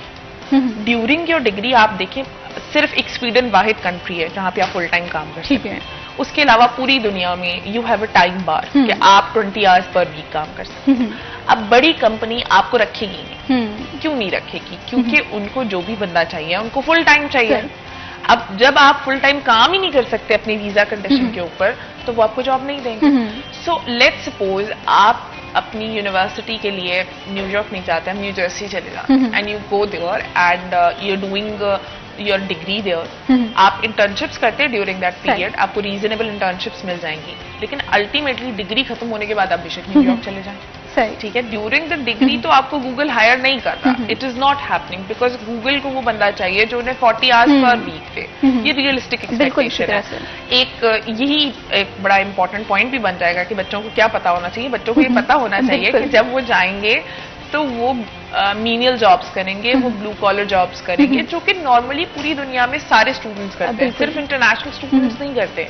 आप यूएसए, यूके, कनाडा कहीं पे भी चले जाएं, वहाँ पे तो बच्चे 18 साल के होते हैं, तो ये इन कामों से शुरू कर देते हैं, और जब तक उनकी डिग्रीज चल रही होती हैं वो यही काम करते हैं। हाँ, उसमें एक एड ऑन जो आप कर सकते हैं, जो कि अगैन बड़ा इंपॉर्टेंट फैक्टर आ जाता है, यूनिवर्सिटी सिलेक्शन। हर यूनिवर्सिटी की एक रेपुटेशन होती है in terms of their career support. बिल्कुल, ठीक है। अब हर यूनिवर्सिटी की क्या रैंकिंग है, वो आपको ड्यूरिंग योर डिग्री और आफ्टर योर डिग्री करियर में कितना सपोर्ट कर रहे हैं, ये क्वेश्चन आंसर करना बड़ा इंपॉर्टेंट। बिल्कुल इसी तरह बच्चे सिर्फ यूनिवर्सिटी सिलेक्शन कर रहे होते हैं, वो फीस भी देख रहे होते हैं, वो लोकेशन भी देख रहे होते हैं, वो हर चीज देख रहे होते हैं। वो अगर कोई चीज नहीं देखते तो वो करियर सपोर्ट नहीं, बिल्कुल एम्प्लॉयमेंट रेशियो नहीं देखेंगे, एम्प्लॉयबिलिटी रेशियो नहीं देखेंगे, और वो ये नहीं देखेंगे कि जी उस यूनिवर्सिटी के क्या इंडस्ट्री लिंक्स हैं। हालांकि सबसे इम्पोर्टेंट क्वेश्चन आज की दुनिया में करने वाला ये है। बिल्कुल इसी तरह से है। हम ये बातें और यहाँ पर मानूर आपने देखा होगा कि बहुत सारी यूनिवर्सिटीज़ हैं, वो यूके की हों, वो यूएसए की हों, वो एम्प्लॉयबिलिटी प्रॉमिस भी कर रही होती हैं। बिल्कुल। तो स्टूडेंट्स उन यूनिवर्सिटी को सिर्फ इस वजह से प्रेफर नहीं करते, जाहिर सी बात है जो बेस्ट सर्विंग यूनिवर्सिटीज़ हैं उनकी फ़ी हाई होगी, उनका इनिशियल डिपॉजिट हाई होगा। तो इस चीज़ को भी एड्रेस करना बहुत ज़्यादा ज़रूरी है कि एक यूनिवर्सिटी है जिसकी रेप्यूट बहुत अच्छी है, बट उसका इनिशियल डिपॉजिट जो हमारी I think I'll disagree a little. I'm sorry I'm interrupting you on this, but आप देखिए ना, अगर मैं एक बच्चे को कहूँ आपने लंदन जाना है, तो लंदन जाने के लिए वो 9,000 पाउंड का डिपॉजिट देने को तैयार है, बिकॉज हम उसे लंदन भेज रहे हैं। लेकिन मैं उससे बोलूँ कि बर्मिंघम में टॉप रैंक यूनिवर्सिटी है, Aston university, top 20 in the UK, उसका भी 9,000 डिपॉजिट है, तो ही विल नॉट पे इट। ठीक है, उसके लिए प्रियोरिटी डिफरेंट है, उसके लिए प्रियोरिटी लंदन है, लंदन के लिए वो पैसे देने को तैयार है, बिल्कुल। वो करियर सपोर्ट वाली यूनिवर्सिटी के लिए पैसे देने को तैयार नहीं। और अच्छा, वैसे इसमें भी कहीं ना कहीं कंसल्टेंट्स का भी हाथ है। वो ये है कि राइट गाइडेंस बच्चों तक पहुंचती नहीं है ना, बच्चों को पता ही नहीं है कि इसके कितने बेनिफिट्स हैं। यानी it's a two way stream, दोनों की तरफ से है। शायद कंसल्टेंट से एक तरह बता नहीं रहे, बच्चे उतना इंटरेस्ट नहीं ले रहे, और चूंकि ये एक पीक मार्केटिंग स्ट्रैटेजी नहीं है, तो इसकी अवेयरनेस ही नहीं फैल रही है। अवेयरनेस तो उसकी फैलती है ना जो मार्केटिंग से चल रहा है आजकल। बिल्कुल इसी तरह से यहाँ पर मुझे एक और बात, लास्ट इंटेक्स आपको पता है यूके के किस तरह से रही हैं, सितंबर इंटेक के हवाले से भी बात करें। बहुत सारे स्टूडेंट्स थे जिन्होंने ऐसे इलाकों को चूज़ किया यूके के जो दूर दराज थे, ठीक है, मेन सिटी से हट के थे, लेकिन एट द एंड वहाँ पर बैच जो साइज है वो नहीं पूरा हुआ, जिसकी वजह से बहुत सारी यूनिवर्सिटीज थी जिन्होंने एनरोलमेंट जो है वो स्टूडेंट की कैंसिल कर दी और स्टूडेंट का पूरा एक इंटेक वेस्ट हुआ। ऐसे में किस तरह से स्टूडेंट्स को प्लानिंग करनी चाहिए, सेकंड ऑप्शन किस तरह से सिक्योर करना चाहिए, इस पर भी बात करेंगे। लेकिन यहाँ पर वक्त तो एक छोटी सी ब्रेक का, कहीं मत जाइए, हमारे साथ रहिए।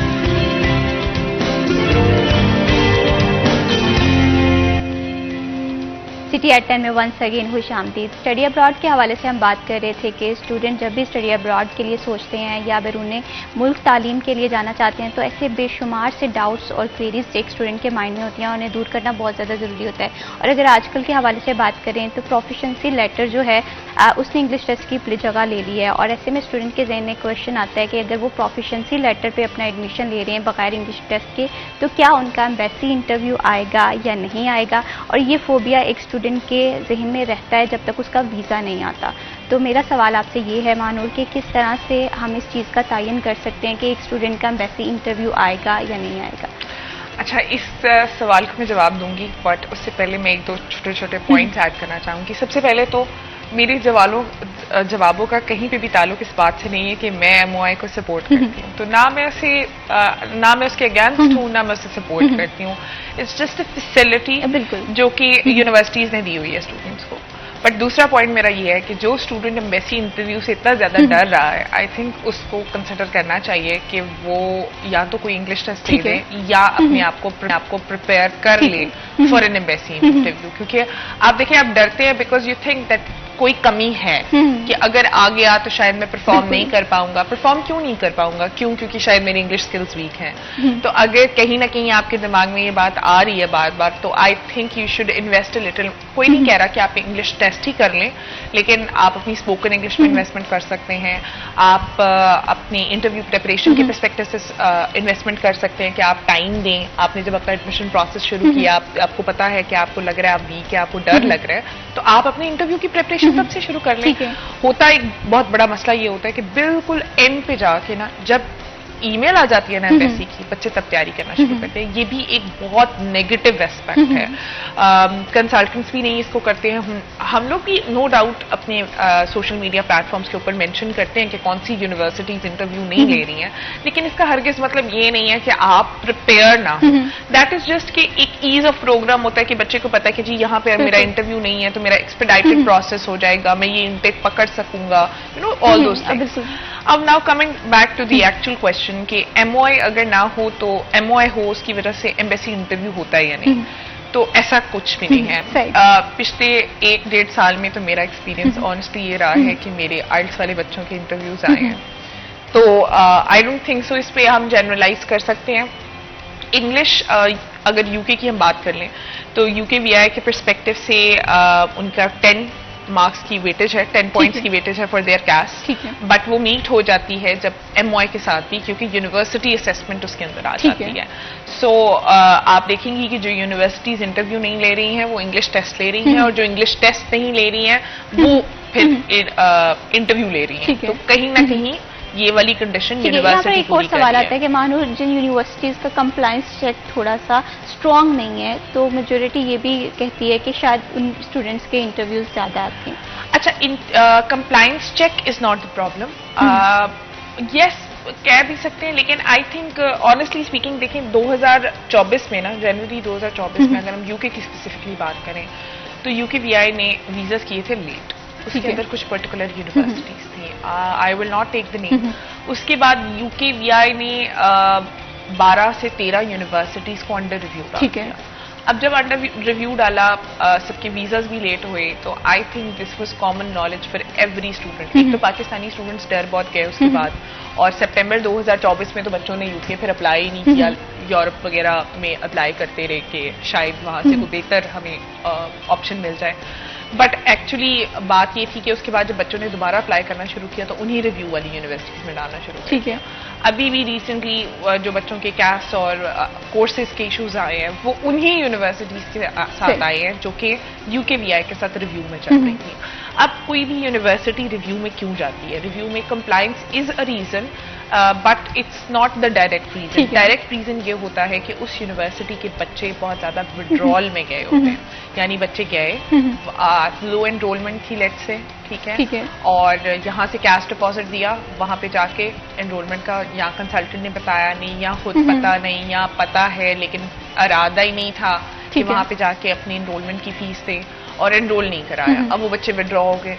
जब वो विड्रॉल रेट इतना बढ़ जाता है तब यूकेवीआई जो है वो कंप्लायंस उन्हें रिव्यू में डालती है। अब जब कोई यूनिवर्सिटी रिव्यू में आ गई है तो I think it's very safe कि आप 2-3 साल तो जरा उससे दूर ही रहें। लेकिन हमारे स्टूडेंट्स लो डिपॉजिट करके, और कंप्लायंस चेक अगेन रीजन नहीं है। अभी रिसेंटली हमारी एक मीटिंग हो रही थी डिफरेंट कंट्री रिप्रेजेंटेटिव्स के साथ, तो उन्होंने कहा कि हमने एक ट्रेंड देखा कि एमओआई वाला बच्चा रिफ्यूज नहीं हो रहा, ठीक है, वीजा रिफ्यूजल में एमओआई वाला रिफ्यूज नहीं हो रहा, इंटरव्यू वाला रिफ्यूज नहीं हो रहा। एक्चुअली जो रिफ्यूज हो रहा है वो लो डिपॉजिट वाला बच्चा रिफ्यूज हो रहा है, गैप वाला बच्चा भी रिफ्यूज नहीं हो रहा। उन्होंने कहा कि जी 15 साल की गैप वाले बच्चे के वीजाज लगे, लेकिन रिफ्यूज कौन हुआ? जिसने 4000-5000 डिपॉजिट दिया हुआ था वो बच्चा रिफ्यूज हो गया, यानी जो कैश डिपॉजिट दे रहा था। तो आई थिंक बच्चों को थोड़ा सा फोकस अगर इंटरव्यू के पर्सपेक्टिव से है तो एमओआई से ज्यादा ध्यान इस पे दें कि किस यूनिवर्सिटी में वो अप्लाई कर रहे हैं, उस यूनिवर्सिटी की क्या रेपुटेशन है, किस तरह के बच्चे पहले वहां पे गए हैं, विड्रॉल था या बच्चों ने डिग्रीज कंप्लीट की नहीं की, एक तो ये बड़ा इंपॉर्टेंट फैक्टर है। और यूकेवीआई का ना एक स्पॉन्सरशिप लाइसेंस का पूरा एक टेबल आता है जिसके अंदर लिखा होता है कि this is a trusted sponsor with good track record ना, तो उसमें से ये देख लें, उन यूनिवर्सिटीज को सिलेक्ट करें, नंबर 1। नंबर 2, कोशिश करें कि एनरोलमेंट डिपॉजिट देके जाएं, ठीक है, क्योंकि देखिए कैश डिपॉजिट और एनरोलमेंट डिपॉजिट में ना सिर्फ 1-1.5 महीने का फर्क है, वो भी ये कि जिसमें पाकिस्तान में मोस्टली टाइम आप पाकिस्तान में गुजार रहे हैं। तो अगर आप एनरोलमेंट डिपॉजिट पहले दे देते हैं, एक तो आप टेंशन फ्री हो जाते हैं, दूसरा आपकी बैंक स्टेटमेंट की रिक्वायरमेंट कम हो जाती है, तीसरा ये कि आपको ये होता है कि अच्छा जी वीजा अब सिक्योर होने के चांसेस बेहतर हैं, वीजा ऑफिसर को इस बात का यकीन हो जाता है कि जेन्युइन स्टूडेंट है, ठीक है। कॉन्सेप्चुअली स्पीकिंग अभी ये यूनिवर्सिटीज ने ईमेल भी किए रिसेंटली कि you have your entire funds, एक पूरे साल की फीस और लिविंग एक्सपेंस आपके अकाउंट में है। बिल्कुल वीजा ऑफिसर को ये बात समझ में नहीं आती है कि आप फिर अपनी एनरोलमेंट तक के पैसे क्यों नहीं दे रहे। बिल्कुल इसी तरह, ठीक है। अब ये भी तो कंडीशन लग सकती है ना, आप इसको भी देखें कि जिस तरह से रेडिकली पॉलिसीज चेंज हो रही हैं, अगर कल को आपकी यूनिवर्सिटी ने आपको कैश डिपॉजिट लेने के बाद ये कह दिया कि आप पूरे साल की फीस जमा करवाएं, क्यों? क्योंकि यूकेवीआई ने हम पे ये स्ट्रिक्टनेस कर दी है, जो कि इस टाइम पे आए हैं, आपके पास तो फंड्स पड़े हुए हैं, तो डोंट यू थिंक कि वो ज्यादा प्रॉब्लमेटिक हो जाएगा हमारे स्टूडेंट्स के लिए? So again, focus is on universities and cash deposit rather than MOI. सही, बिल्कुल इसी तरह से है। आपने काफ़ी स्टूडेंट्स की क्वेरीज मैंने अक्सर देखा है कि सोशल मीडिया पे स्टूडेंट की क्वेश्चन कर रहे होते हैं कि इंटरव्यू किस बेस पे आएगा, हमारा इंग्लिश टेस्ट नहीं है, हमने प्रोफिशिएंसी लेटर पे एडमिशन लिया हुआ है। और अगर जिस तरह से हम देख रहे हैं कि बाकी कंट्रीज़ की भी पॉलिसीज़ चेंज हो रही हैं, वो USA हो, ऑस्ट्रेलिया तो ऑलरेडी अगर इंटरनेशनल स्टूडेंट को वीज़ा देने के हवाले से हो तो वो बहुत लिमिटेड सा जा रहा है। अब क्या इस टाइम में जहाँ पर सारी दुनिया की पॉलिसीज चेंज हो रही हैं, इंटरनेशनल स्टूडेंट्स को लेकर यूके जाना एक समझदार फैसला होगा? देखिए, मैं इधर थोड़ा सा कंसल्टेंट वाली बात करूंगी, बिजनेस और नो बिजनेस। अगर कोई बच्चा आपके पास एक ख्वाब लेके आ रहा है ना, और वो ख्वाब है बाहर जाना, मुल्क से बाहर जाना, अब वो ऑस्ट्रेलिया पर्टिकुलरली है या यूके है या कनाडा है, जो भी है, वो मैटर तब करता है अगर उस कंट्री का आपको वीजा मिलेगा, ठीक है। अगर आपको उस मुल्क का वीजा नहीं मिलेगा तो वो मुल्क कितना अच्छा है इसका आपको कोई फायदा नहीं, ठीक है। वहाँ पे कौन सी जॉब्स हैं, क्या फैसिलिटीज हैं, कितना आप कमा लेंगे, पोस्ट ग्रेजुएट अपॉर्चुनिटीज कितनी हैं, वो मैटर नहीं करती हैं। पॉलिसीज चेंज हो रही हैं, बट इसका मतलब ये नहीं है कि ऑस्ट्रेलिया चल नहीं रहा। ये भी मतलब नहीं है कि कनाडा के केसेस नहीं हो रहे या यूरोप के नहीं हो रहे। हर जगह के हो रहे हैं, बट एक लिमिटेड सेंस में हो रहे हैं, और लिमिटेड सेंस के हर स्टूडेंट का बैकग्राउंड डिफरेंट है। ठीक है। अब अगर कोई बच्चा 10 साल के एकेडमिक गैप के साथ आ रहा है, तो मैं उसको कभी भी ऑस्ट्रेलिया रिकमेंड नहीं करूँगी, क्योंकि ऑस्ट्रेलिया उसे वीजा नहीं देगा, यूके उसको वीजा दे देगा। As a Pakistani student I think हम इस बात को भी डिनाई नहीं कर सकते कि once you get a visa, कोई भी बाहर के मुल्क का वीजा आपका एक दफा लग जाता है और आप वहां पे चले जाते हैं और आप प्रॉपरली अपनी डिग्री कंप्लीट करते हैं, तो आप इसको लॉन्ग टर्म देखें, उधर से फिर आप कहीं पे भी जा सकते हैं। I have seen a lot of my students कि वो एक मुल्क में गए, उन्होंने वहां पे डिग्री कंप्लीट की और उसके बाद और मुल्क से जॉब ऑफर आ गई and they moved there. So UK जाना कोई बुरी बात नहीं है। अभी इनडायरेक्टली हम ये कह सकते हैं कि स्टूडेंट की ट्रैवल हिस्ट्री जितनी ज्यादा स्ट्रॉन्ग होगी, उसके पास अपॉर्चुनिटीज जो है उतनी ज्यादा होंगी, और कौन कौन सी स्किल्स जो है पाकिस्तान से सीख कर जाएं अगर आप स्टडी अब्रॉड के लिए जा रहे हैं और वहां पर अपना फ्यूचर सेट करना चाहते हैं, इस पर भी बात करेंगे। लेकिन यहाँ पर वक्त हुआ एक छोटी सी ब्रेक का, कहीं मत जाइए हमारे साथ।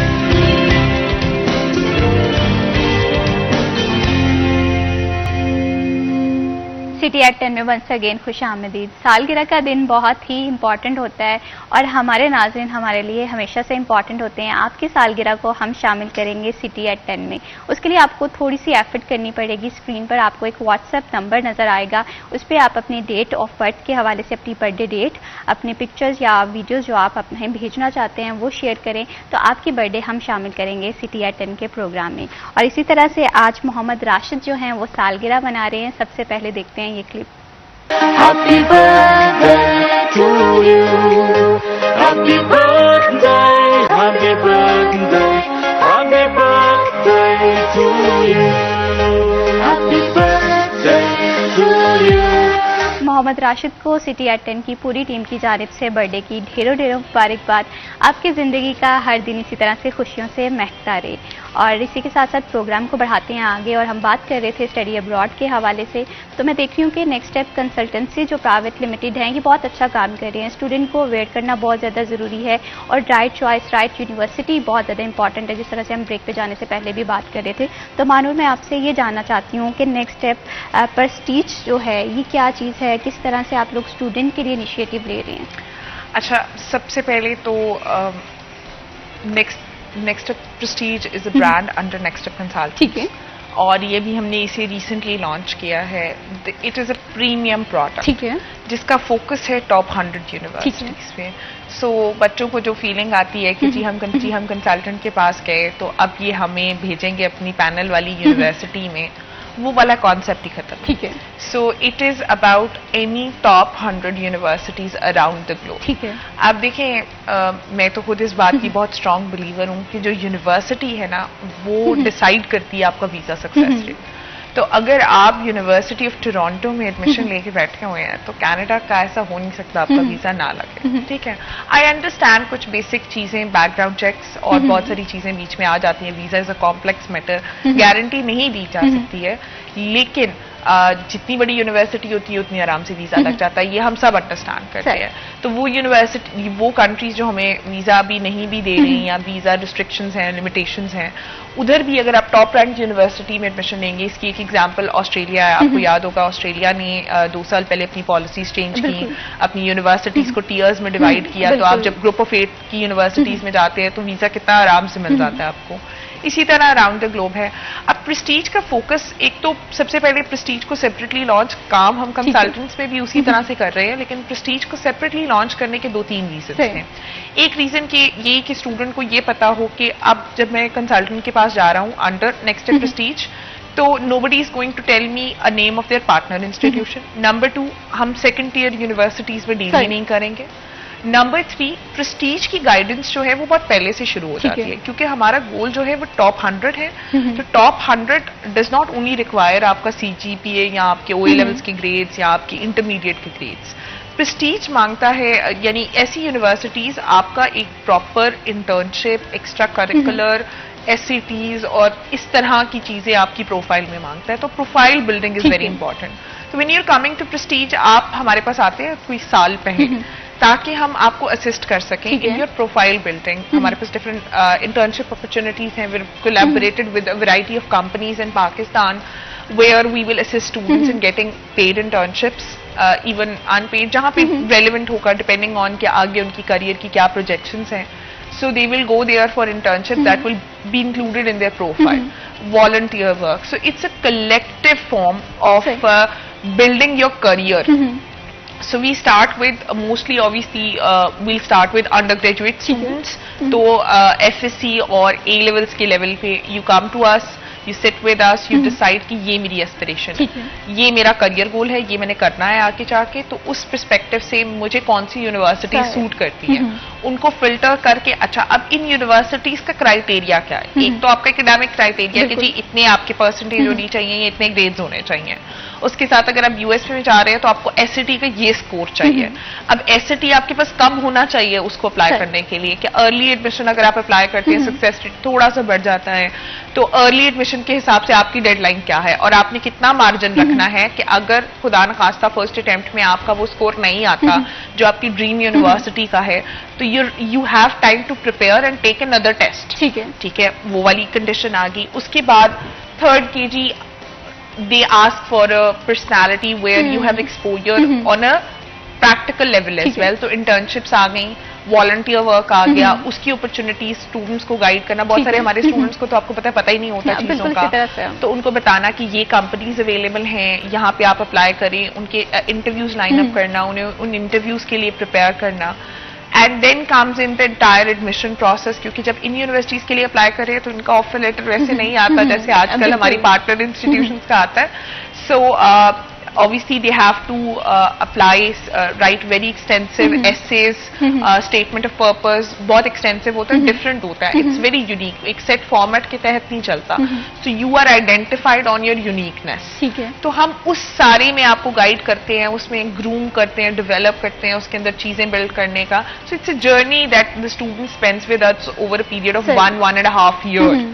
एंड एक तो गोल इसका ये है कि आप टॉप 100 यूनिवर्सिटीज तक पहुंच जाएं, जिसमें मेनली ऑब्वियसली हर किसी का फोकस होता है बेहतरीन चीजों पे। सो हमारी very well recognized Russell group in UK and Ivy League universities in the US हमारा टारगेट है।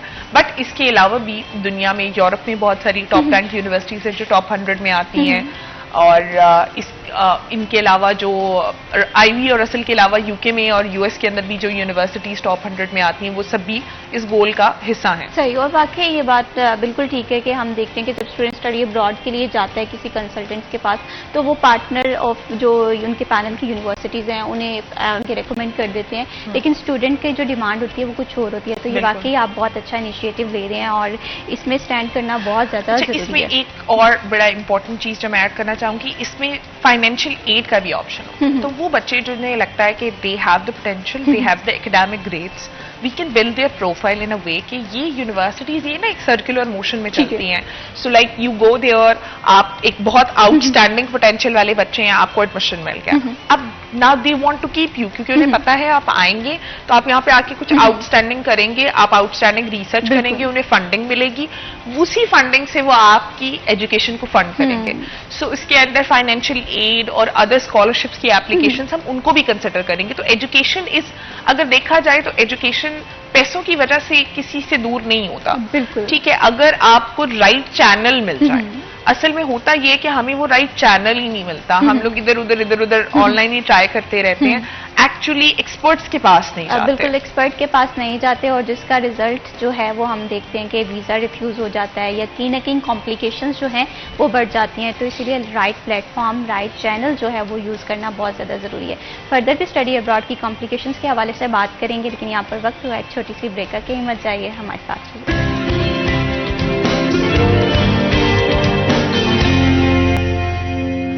सिटी एट 10 में वंस अगेन खुश आमदीद। बढ़ाते हैं प्रोग्राम को आगे और बात करते हैं अब गोल्ड प्राइस के हवाले से। सजना संवरना एक औरत का बहुत बड़ा शौक होता है, और लेकिन सोने की कीमतें जिस लिहाज से दिन ब दिन बढ़ती हुई जा रही हैं, मुझे लगता है कि अब ये ख्वाब जो है ख्वाब बन के ही रह जाएगा। आज की अगर गोल्ड प्राइस के हवाले से बात करें तो 1 तोला जो सोने की कीमत है वो 3,62,400 रुपये है, और 10 ग्राम जो सोना है वो 3,10,700 रुपये का है। हर गुजरते दिन के साथ मैं देख रही हूँ कि रोज़ाना 1 से 2,000 का इजाफा देखने में आ रहा है, और ऐसे में अपने शौक को मेंटेन रखना वो बहुत ज़्यादा मुश्किल हो गया है। और हम देख रहे हैं कि मौसम गर्मा के फ़ौरन से बाद शादियों के सीज़न का आगाज़ हो जाता है, तो गोल्ड प्राइस जो है वो तो आसमान से बातें कर रही है। आई होप सो कि उम्मीद ये की जा रही है कि शायद थोड़ी सी कम हो जाए।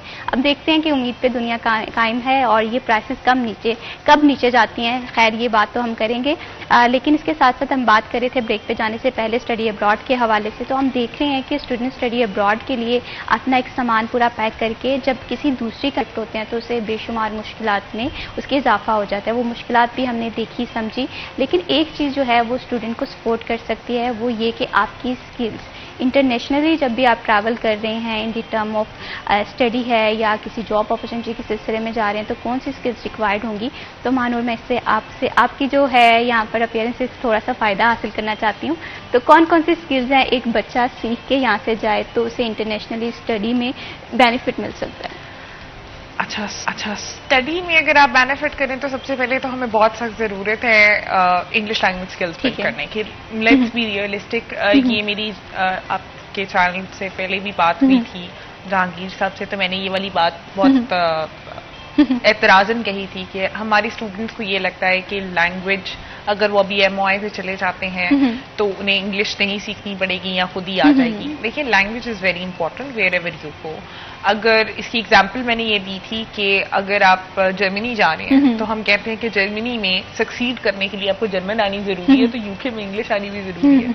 ठीक है, तो it is language is very important. Language का आपको बहुत सारी जगहों पे फ़ायदा होता है। सबसे पहले तो फ़ायदा होता है ड्यूरिंग योर डिग्री। ठीक है, वो जो बच्चे कहते हैं कि डिग्री बहुत मुश्किल है या एग्जाम्स बहुत मुश्किल है, वो मेनली तो इंग्लिश की वजह से हो रहे होते हैं। आप देखिए ना, जब आपकी इंग्लिश वीक है, आपको क्लास के लेक्चर्स ही नहीं समझ आ रहे, जब आपको क्लास के लेक्चर्स ही नहीं समझ आ रहे तो आप असाइनमेंट या एग्जाम में क्या परफॉर्म करेंगे।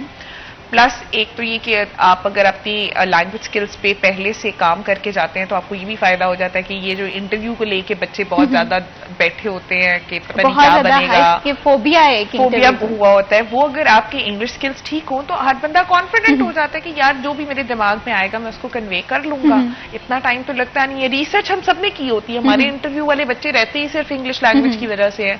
ये नहीं है कि बच्चे को पता नहीं है। हाँ, बहुत माड़ी वाले केस भी आ जाते हैं हमारे पास, लेकिन apart from that mostly students को हर चीज का पता होता है, कोर्स का पता होता है, यूनिवर्सिटी का पता होता है, सिर्फ वो अपना मैसेज कन्वे नहीं कर पा रहे होते हैं। अब फिर ड्यूरिंग द डिग्री भी आपने जो जॉब्स करनी होती हैं और आफ्टर द डिग्री भी, तो उसके लिए आपको लैंग्वेज ही मेन इंपॉर्टेंट है। बट इसके साथ देखिए, सिर्फ एजुकेशन पाकिस्तान में और बाहर की एजुकेशन में जो मेन डिफरेंस है वो ये है कि वो प्रैक्टिकल एजुकेशन है। ठीक है, और प्रैक्टिकल एजुकेशन के लिए computer skills are very important. Let's start. हम लोग अब इस तरफ जा रहे हैं, we are en route to this कि जब हम लोग डिजिटलाइज कर रहे हैं, यूनिवर्सिटीज इनिशिएटिव ले रही हैं, स्कूल्स इनिशिएटिव ले रहे हैं, हम कंप्यूटर सिस्टम्स को बहुत ज्यादा इनकॉर्पोरेट कर रहे हैं। But I be very honest, I see a lot of good universities in Pakistan जहाँ के ग्रेजुएटेड बच्चे हैं एंड उनका कोई हैंड्स ऑन एक्सपीरियंस नहीं है कंप्यूटर के साथ। they don't know how to work on basic office files, ठीक है, which is upsetting. So I think it is very important. आप देखिए ना, आप बाहर जाएंगे, आप असाइनमेंट बेस अगर डिग्री ले तो लेंगे, तो आप असाइनमेंट पे काम कैसे करेंगे? आप असाइनमेंट पे काम करेंगे जब आप ऑक्सफोर्ड पे काम कर सकेंगे। प्रेजेंटेशंस आर वेरी इंपॉर्टेंट, आपको पता है। So getting some courses done, और कोर्सेज के लिए it is not necessary that you have to go somewhere. So I am like not marketing anybody here, you can simply go online, आप YouTube पे जाइए, आपको हर चीज मिलती है। I mean this is what I love about the modern world कि हर चीज आपकी एक्सेस में, आप कुछ बनना चाहते हैं, कुछ सीखना चाहते हैं, you can just go online and get the courses done for free. So English, then your computer skills, उसके बाद फिर एडिशनल स्किल्स आते हैं जो कि आप यूटिलाइज कर सकते हैं कि ड्यूरिंग योर डिग्री जब आप बाहर आप बैठे हुए हैं तो you can earn with that as well.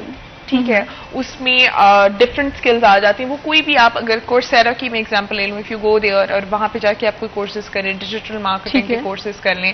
अब तो आपको पता है हमारे पाकिस्तान में भी बहुत सारे कंप्यूटर साइंस वाले बच्चे जो हैं वो फाइवर पे काम कर रहे हैं और they earning a lot of money.